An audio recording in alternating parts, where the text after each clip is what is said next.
भाजप म्हणजे कोण? हिंदू या देशामध्ये सगळे आहेत। और जो लोग अपने आप को हिंदू कहते हैं वो 24 घंटा हिंसा हिंसा हिंसा, नफरत नफरत नफरत, असत्य सत्य असत्य। आदरणीय सभापति जी, अब जो हो रहा है, कल जो हुआ है, वो गंभीरता से लिए बिना संसदीय लोकतंत्र को हम रक्षित नहीं कर पाएंगे। आदरणीय सभापति जी, इन हरकतों को बालक बुद्धि कह करके, बालक बुद्धि मान करके हम नजरअंदाज नहीं करना चाहिए।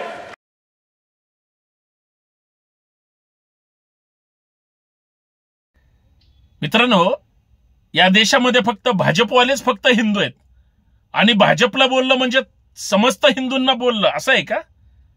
भाजप म्हणजे कोण? भाजप म्हणजे फक्त आरएसएसचं ऐकणारे। हिंदू या देशामध्ये सगळे आहेत। जे जे हिंदू म्हणून आहेत, जे जे या देशाचे मूळ निवासी आहेत, ते हिंदू आहेत।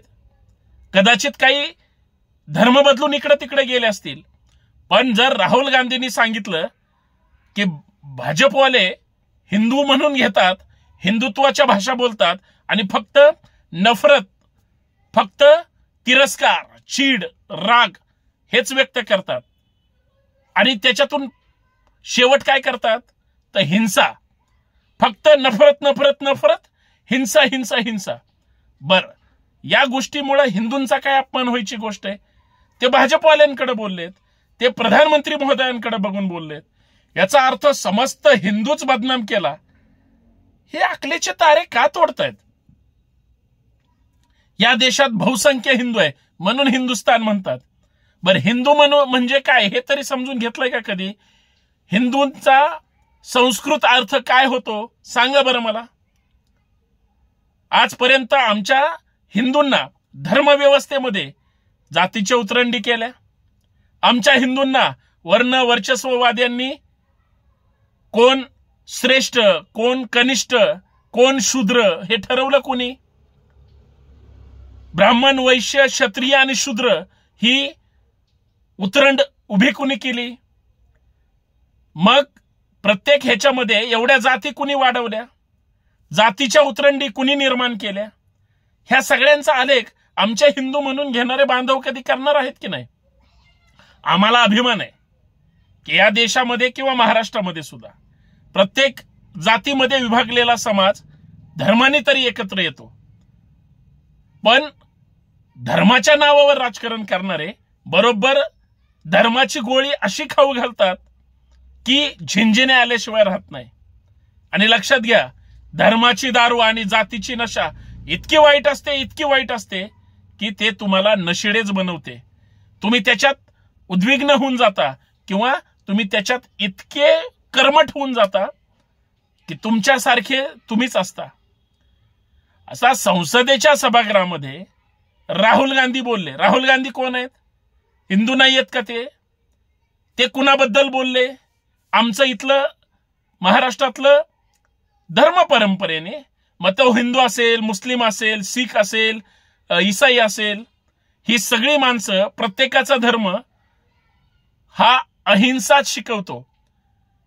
हिंदू धर्मात असं कुठं सांगितलंय का की हिंसा करा म्हणून? मुस्लिमात सांगितलंय का? अजून कुठल्या धर्मात सांगितलं? सगळे अहिंसावादी आहेत, पण लोक जे वागताना जे कृती करतात ते हिंसक करतात।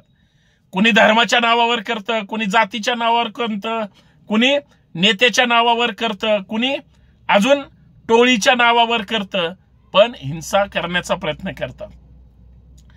आता त्यांना काय सांगायचं असेल असं मला वाटतं। राहुल गांधींनी ज्यांच्याविषयी बोलले ते फक्त एका पक्षाचे आहेत। राहुल गांधी फक्त भाजपसाठी आणि भाजपच्या लोकांसाठी, आरएसएस साठी आणि हिंदुत्ववाद्यांसाठी राहुल गांधी बोललेत। आता त्याचा राग इतर हिंदूंना यायचं काहीच कारण नाही। राहुल गांधी भाजपबद्दल बोललेत, इतरांना वाईट वाटायचं काहीच कारण नाही। त्याचं कारण असं आहे, ज्या भाजपची मातृसंस्था ही आरएसएस आहे आणि त्यांच्या वेगळ्या वेगळ्या ज्या उपसंस्था आहेत, फक्त त्या लोकांना मिरच्या झोंबलेल्या आहेत। बाकीचे हिंदूंना नाही. कारण बाकीचे बिचारे सरळ मार्गाने अहिंसावादीच आहेत, अहिंसेच्याच मार्गावर चालतात. ते कधीच नफरत पसरवत नाहीत. एखाद्या विषयी वाईट बोलण्याची फॅक्टरी आहे का कुठं? एखाद्या विषयी घाणेरडं त्या ठिकाणी विचार ठेवण्याची कंपनी आहे का कुठं? भाजपची मात्र प्रायव्हेट लिमिटेड कंपनी आहे, जी फक्त नफरत निर्माण करते, जी फक्त हिंसा घडवण्याचं काम करते. आता ही हिंसा कशी आहे? ही रस्त्यावर उतरून हिंसा करणारी हिंसा नाहीये. कदाचित त्यांची ती असू शकेल, पण मला असं वाटतं ही हिंसा जी राहुल गांधींना भाजपविषयी सांगायची आहे, ती हिंसा वैचारिक आहे, ती हिंसा धार्मिक आहे, ती हिंसा सामाजिक आहे आणि ती हिंसा आर्थिक सुद्धा आहे. या चारही गोष्टीची जर फोड केली तर तुम्हाला त्या हिंदूंमधला अर्थात हिंदुत्ववाद्यांमधला अर्थात मनुवाद्यांमधला हिंसेचा भाग कळेल. सामाजिक हिंसा कशी? जातीचे उतरंडी निर्माण केल्या आणि प्रत्येकाला दाबण्याचं काम केलं. हिंसा आहे की नाही? आर्थिक हिंसा कशी? आज देशामध्ये राम मंदिराच्या नावावर पैसा गोळा केला. ती संस्था कोणाची आहे माहिती आहे का? RSSनेच राम मंदिर न्यास ही संस्था स्थापन केली. गोळा केलेला पैसा RSSच्या ताब्यात आहे. या देशातली बऱ्याच आर्थिक बँका सुद्धा नाड्या त्यांच्या हातात आहे. नाही इतरांना संधी मिळत, त्यांचीच मोनोपॉली आहे. याला म्हणतात आर्थिक हिंसा. वैचारिक हिंसा बघा, तुमच्या ज्या बहुजन महापुरुषांचा इतिहास आहे तो संपूर्ण इतिहास बदनाम करून टाकण्याचं आणि पर्यायी इतिहास पेरण्याचं काम हे यांच्या लेखणीतून करतात. एक विशिष्ट जातीचेच लोक, मनुवादीच लोक हे जाणीवपूर्वक बहुजनांचा इतिहास दाबण्याचा, खोटा सांगण्याचा, मांडण्याचा आणि लादण्याचं काम करतात. याला म्हणतात वैचारिक हिंसा. म्हणजे ह्या हिंसा सुद्धा यांच्या धार्मिक संकल्पनेतून वेगळ्या आहेत.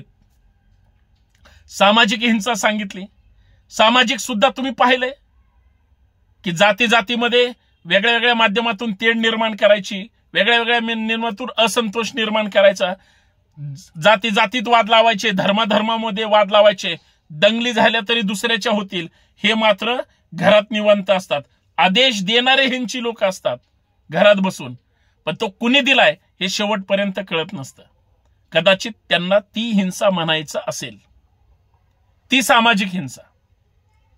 म्हणजे मला असं वाटतं ह्या 4-5 हिंसा याच कारणीभूत असाव्यात आणि याच्यातूनच असंतोष निर्माण होतो आणि मग जे काही राज्यात देशात घडायचं ते घडत असतं. पण अहिंसावादी जी लोक आहेत, जे हिंदू अहिंसावादी आहेत, ते प्रत्येकाचा सन्मान करतात, प्रत्येकाला सन्मानाने वागवतात, कुणाचाही द्वेष, मत्सर किंवा ममत्व कुणाविषयी वाईट मनात ठेवत नाहीत. नफरत की जड़ को उखाड़कर फेक देते हैं, उसे अहिंसा कहते हैं. पण ह्यांचं तसं नसतं. म्हणून राहुल गांधींना ते सांगायचं. ह्यांनी असं घेतलं जसं काय हेच देशामध्ये हिंदू आहेत आणि बाकीचे काय डाउनलोड केलेत का? बाकीचे हिंदू हिंदू नाहीयेत, हेच फक्त हिंदू हिंदू आहेत का? याचा अर्थ फक्त भांडवल करतात, बाकी काही नाही. बाकी जनता तर सुज्ञ आहे. मित्रांनो, कोणी काही म्हणू द्या, आपली लोक कुठल्याही पक्षात असू द्या, विचारात असू द्या, माझी सगळ्यांना हात जोडून विनंती असते, या देशाला किंवा या राज्याला पुढे घेऊन जायचं असेल, हा देश हे राज्य जर समृद्ध करायचं असेल, तुम्ही ज्या ज्या ठिकाणी काम करताय तिथं टॉपला जाऊन काम करा, मोठ्या विचाराने काम करा आणि सगळ्यांना सोबत घेऊन काम करा. भले वैचारिक मतभेद असू द्या, मनभेद कधीच नसले पाहिजेत, एवढी माफक अपेक्षा आहे. धन्यवाद. सबका भला हो. जय जाऊ, जय शिवराय.